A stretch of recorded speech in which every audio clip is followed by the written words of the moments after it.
Bismillah ar-Rahman ar-Rahim. Assalamu alaikum wa rahmatullahi wa barakatuh. Welcome you once again on this Wednesday evening and the last one before the month of Ramadan. It is Wednesday night with myself, Inayet Wadee. And this evening we are going to be joined shortly by Dr. Firoz Osman, who is a medical doctor by profession. But we're talking about his new book that has just been published. We're talking about Shattering Zionist Myths. Now, Dr. Firoz Osman is a founder member of the Media Review Network. They are a South African based advocacy group and also countering Islamophobia, advocating social justice. And Dr. Firoz Osman has a special interest in Palestinian political and resistance movements. And also, he's been the co author of a previous book, Why Israel, the Anatomy of Zionist Apartheid. And this was published in 2013. And just looking at some of the reviews, some of the write ups with regard to this latest book, which basically seeks to debunk Zionist falsifications and also provides clarity with the distortions of the myths as far as Zionism is concerned. And we have the pleasure right now to be joined as we welcome our viewers, our listeners at Salam Media this evening to welcome Dr. Firoz Osman. Dr. Firoz, Assalamu alaikum wa rahmatullahi wa barakatuh. As always, Jazakallah khairan so much for your time and welcome to the show. Walaikum salam wa rahmatullahi wa barakatuh. Inayat, thank you for having me. Yes, upfront, we'd like to say Mubarak to you, congratulate you on this latest book. And the little that I've read about the book here tells me it is a must read.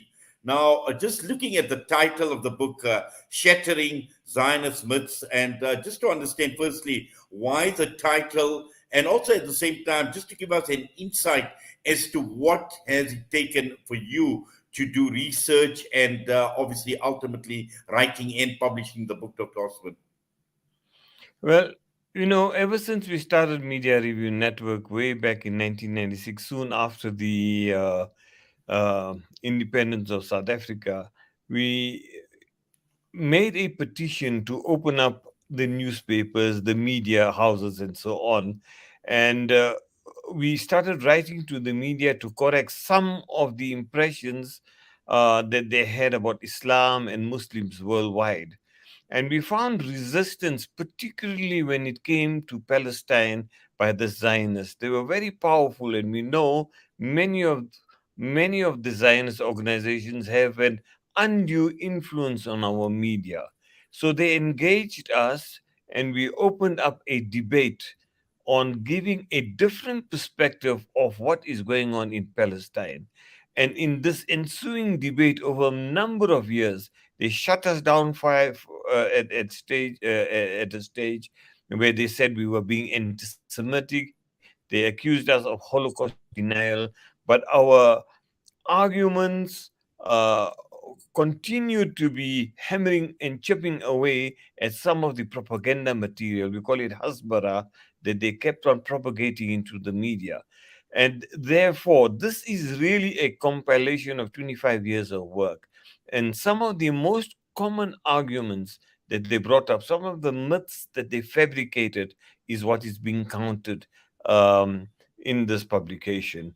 Right from the beginning, when they say, that why are you so worried about Al Aqsa Mosque, that is the Temple Mount, right till the end, the Z on Zionism and the Zionist project. So we go through 100 of the most common myths. There are more, and I'm sure more work will need to be done, but this is what we counter, and we explode many of the myths and some of the frequently asked questions on this issue. Yes. Now, obviously, Dr. Osman, the key issue here is, and from what I've read, is the book is evidence driven.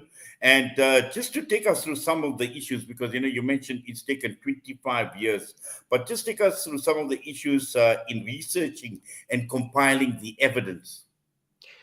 Well, some of the common ones, for example, the Masjid al Aqsa, they want to replace it by the Temple Mount. And they say, you have two or three other important ones. You have the masjid in Mecca, you have the masjid in Medina, and this is only your third holiest shrine, which is not yours really.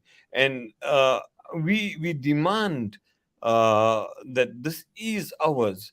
And I quote Ramadan Shallah, who is the leader of Islamic Jihad there. He says they're trying to remove something that is very sacred to us. And we quote him, and he says, If you tell us to remove or give up our claim to Masjid al-Aqsa, then it is like you're asking us to remove a ayah of the Quran from Surah Al-Isra, chapter 17 of the Quran, which talks about Masjid al-Aqsa. And how do we as Muslims give up something that is so precious and that is given to us by Allah subhanahu wa ta'ala, that this is your sacred land? So we deal right from the beginning with Masjid al-Aqsa and its importance for us. And I must say here that what I've tried to do is to make it not as elaborate as we did in the first book, Why Israel. This is more to counter arguments that the Zionists bring up during the Israeli apartheid week, where students and higher grade students, early university students, even activists can use to counter some of the claims that they make. Yes. Now, in understanding the book, and I've seen some of the reviews, and for me, this is extremely powerful and very, very profound. And this was a review by Dr. Mahmoud Al Zahar, and he speaks about Zionist deception, and he makes a statement about decolonizing the land starts by decolonizing the mind. The Zionist occupation has long relied on a strategy of deception to distort the Palestinian narrative and manipulate information surrounding this issue. Now, for me, this is a very, very powerful statement as far as the book is concerned. It also tells me a lot more, and obviously would want me to want to read this book just by this statement and this review alone. And let's just talk a bit about this whole question surrounding the strategy of deception and distorting the truth, Dr. Osman. This is so important. Mahmoud Zahar, his life history, he's a surgeon, and when we asked him to review, he had tears in his eyes because he was bombed. He lost his children. Two of his children died in a bomb when they tried to decimate him and kill the family, and then 15 people died in that building. So I'm really honored that he says this about the book. Of course, decolonizing the mind is important because when the crimes that have been committed by the Zionist entity, by this entity known as Israel, they have to cover up their crimes and their war crimes and the crimes against humanity. So they developed an entire machinery known as Hasbara to them, propaganda basically, in whether they created these myths to say that we have this particular claim on this particular land. Zionism is an ideology that was developed in Europe, and the idea of Jewish supremacy to control the land of Palestine and remove the indigenous population, the Palestinians, which comprise of Christians and Muslims, and they want to remove them from that particular land. And in order to cover up their war crimes, in order to cover up their crimes against humanity, they created this enormous machinery known as Hasbara, or propaganda, to create and fabricate myths. And I go into it in a number of issues. For example, today we know that Amnesty International has come out. Before that, there were the Beit Salem that also came out with report that it is an apartheid state. It is indefensible today. You cannot defend the indefensible, and Israel is having a problem to do that today. So this is what we try to untangle, these myths that are surrounding, that they keep on covering up their crimes, and we need to expose it. And I think Inshallah, this is what the aim of the book is its purpose is to untangle this in a Well, very simple. certainly. Yes, and also I think you've made the statement, and I've seen the article in Lodium today where you said that the purpose of this book is to create an awareness that the fundamental problem in Palestine is Zionism. This is a racist ideology. We talk of Jewish supremacy, and it's also been endorsed by Dr. Mahmoud al-Zahar once again, talking about refuting the Zionist propaganda machine and exposing the myths to whitewash their crimes against the people of Palestine. Correct. I know and I met with Mahmoud Zahar. I know and I met with Ramadan Shallah. These are veteran of, like our anti-apartheid veterans who struggle against apartheid. They're on the ground. They're in Gaza. They were in Damascus. They were in the West Bank, in occupied Palestine, and I'm so proud to have them on the book, because it's time we say that these are not what the West makes them out to be, terrorists. These are freedom fighters struggling for a just cause. And it's time that we Muslims now recognize their fight and their struggle against the very people who are supporters of apartheid in those years. And they branded Mandela and Kader Asmal and Ronnie Kestrels as terrorists. So these are people who are struggling, and we've met them on the ground, and they're on the ground that suffer the indignities of not only apartheid, but what even Tutu called even worse than apartheid. So I'm glad you mentioned Mahmoud Zahar. There are others in this book that we quote, and even Zionists that are struggling against Jews who are fighting against the state of Israel. So we must give due recognition to them as well. That this is something that the Israelis are now facing, that they can no longer cover up, that the stench of their system that they are imposing is no longer, they cannot put perfume over it anymore. Yes, and also Dr. Osman, besides Dr. Mahmoud Al Zahar, I quite like the analogy on one of the other reviews, and this was Dr. Muhammad Al Hindi, who speaks about blindfolds, about removing the blindfolds one by one to get a clearer picture and the hidden motives of Zionism. And for me, that is extremely powerful and profound as well. You know, the first chapter was on Masjid al-Aqsa. The second one was anti-Semitism. And when you ever talk about anybody, when Israel is under pressure, then they say, you bring up the crimes that they're committing, they say you're being anti-Semitic. And they silence a lot of people, even our South African journalists, people like Alistair Sparks, like Deborah Petter. They were regarded and accused of being anti Semitic in the hope that they silence these people from exposing the crimes that Israel was committing. So, anti Semitism is really a cloak by which they silence people.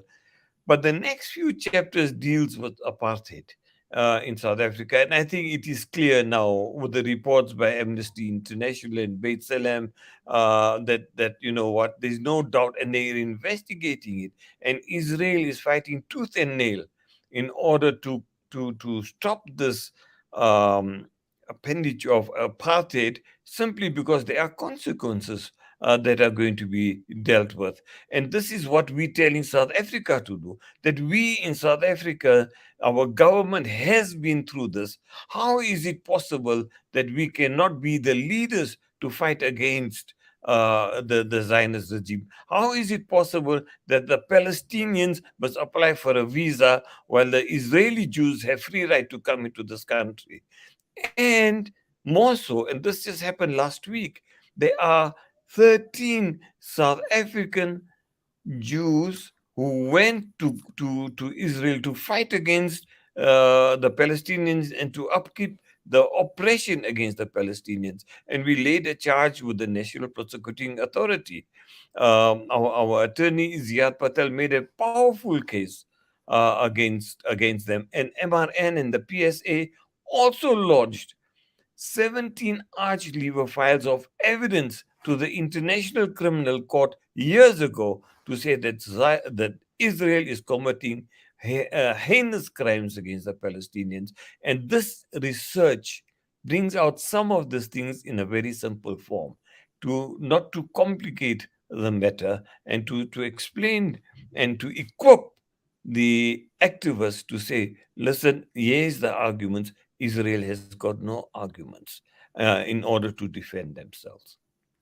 Yes, we were fortunate last week actually to cover talking with Ziad Patel and from the Palestinian from the PSC out in Cape Town. So we covered that quite in depth, and I think this is absolutely important. But also at the same time, in terms of debunking false narratives. Now, this is absolutely important because we know that there are many people, there are millions of people that support the Palestinian cause.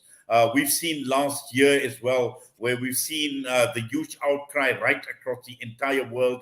We've seen the protests in almost every major city right across the world as well. But more so for activists, for young people, because this is where this book comes in very, very handy, and that is why it is highly recommended for people like students, for people that have any interest in the subject, for people that research, and also we know the level of support that we have in South Africa within civil society, within the labor movement as well. So I'm sure this book will go a long way in terms of any doubts, dispelling any doubts people may have, or people that support the Palestinian cause that are not fully aware of the true or the real situation. I'm sure it's going to go a long way in assisting in that regard as well, Dr. Osman.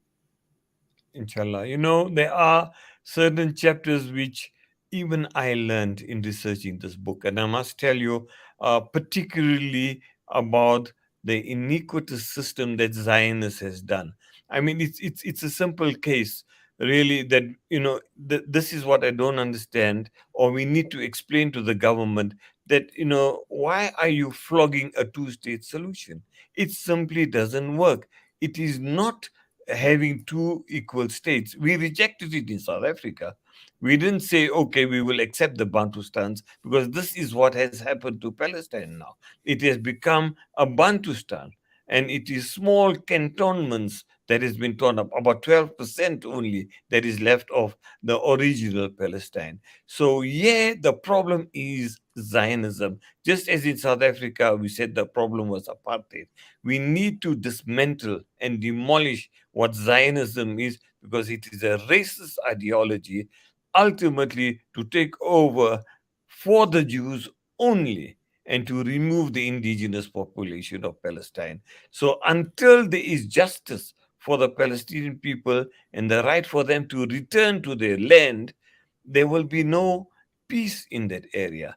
And it is imperative that we understand that the problem is Zionism, no one state or two state solution until that system is demolished. Exactly. And I think the key issue here at the end of the day is when one looks at, I suppose, and it must be covered in the book in terms of the arguments that you present in the book, and particularly looking at mainstream media and the mainstream media narrative on the Palestine-Israel issue. And at the same time, we know that there is this powerful Zionist propaganda machine. We know who controls mainstream media as well. So I suppose this will go a long way as well in debunking what the mainstream media has been writing and saying well over 70 years of the Palestinian-Israeli issue. This is so important that you raise this, because I have an entire chapter on the mainstream media.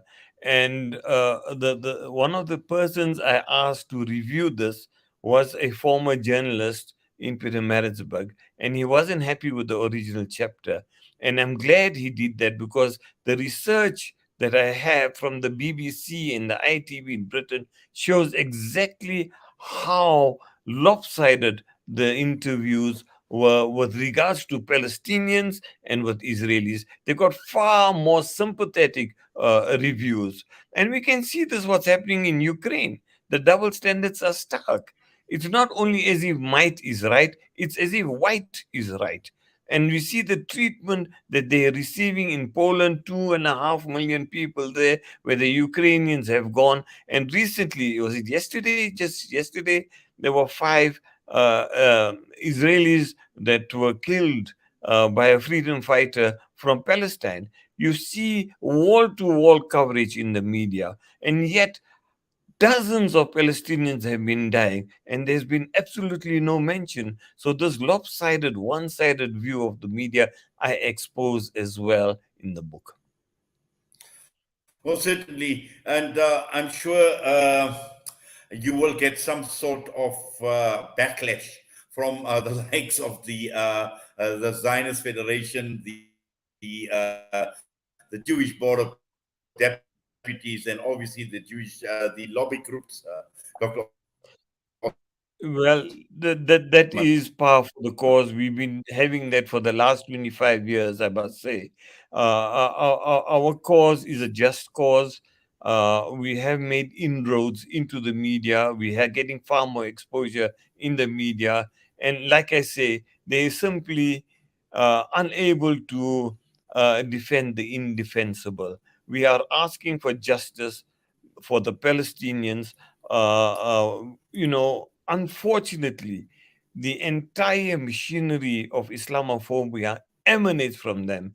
It suits the Zionists to target Muslims and to say, you see, these people are terrorists. Now, if a Muslim anyway is a terrorist, the Zionists are saying, well, we're suffering from the same. We will help you how to defend yourselves against these Muslim terrorists. And unfortunately, the Arab world has caved in. We must not forget that sometimes we target the Americans, the British, and Israel for the oppression of the Palestinians. But just look at the betrayal of the Arabs.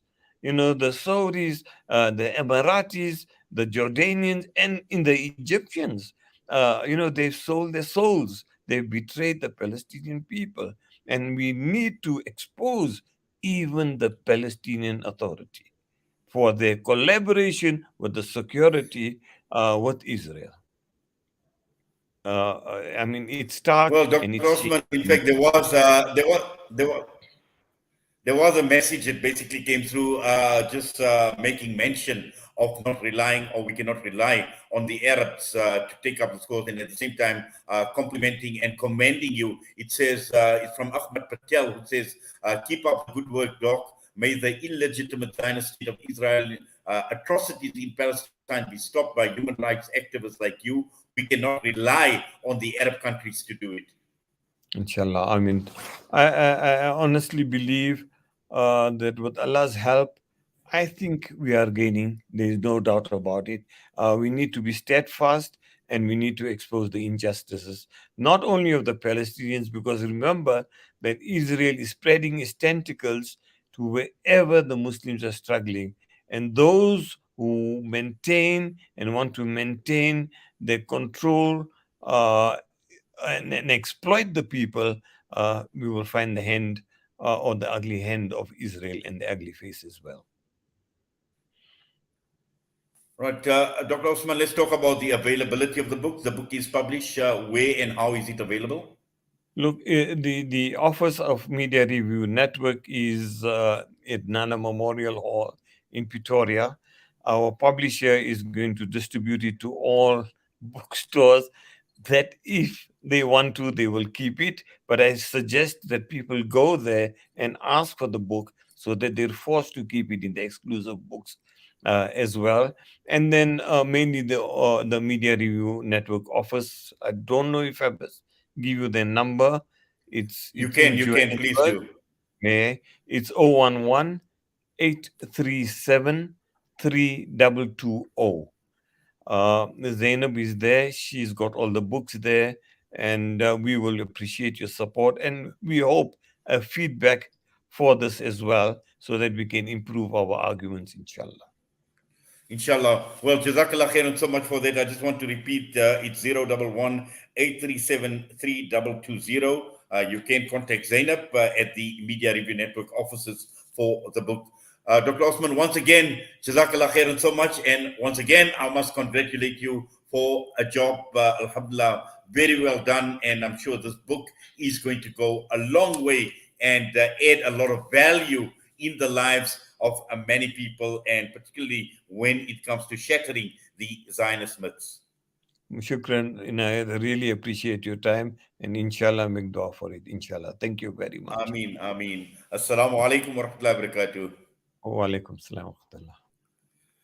Dr. Firoz Osman, the author of the book Shattering Zionist Myths, and this book has 100 distortions that have been identified. We know that there are a lot more, and the book is a must. And just looking at some of the reviews that have come through, a must for everyone that has an interest in the Palestinian Zionist issue, and also highly recommended for students, for researchers, for scholars, for professionals, and also just readers who want to understand the issue between Israel and Palestine. A very, very powerful book indeed. And please make sure you get your hands on a copy. 011-837-3220. You can contact Zainab at the Media Review Network offices in Johannesburg. The time is just gone, 8:30. We're going to be signing off once again. It's been wonderful being in the company of our viewers, our listeners, at Salam Media on this Wednesday evening, Wednesday nights with myself, Inayet Wadee. It is the last before the month of Ramadan. And so, inshallah, this show will continue after the month of Ramadan. But for now, to all our viewers, our listeners, on Wednesday nights with myself, Inayet Wadee, we wish you a wonderful Ramadan, a spiritually a blessed Ramadan, inshallah. And let us do justice to this beautiful month of Ramadan, a month of mercy, the month of the noble Quran. Allah subhanahu wa ta'ala make it easy on all of us, on the Muslims and the Ummah right across the entire world, particularly those in the war-torn, in the trouble areas, in Palestine, in Kashmir, the Xinjiang region, the Rohingya, the Syrians, and also in many parts around Africa as well, wherever Muslims obviously have been persecuted through this war on terror. And more importantly, when one looks at the Zionist agenda, it has got its tentacles spread far and wide in many of these trouble areas as well. So with that, I'm signing off from myself and the team at Salam Media. Assalamu alaikum wa rahmatullahi wa barakatuh.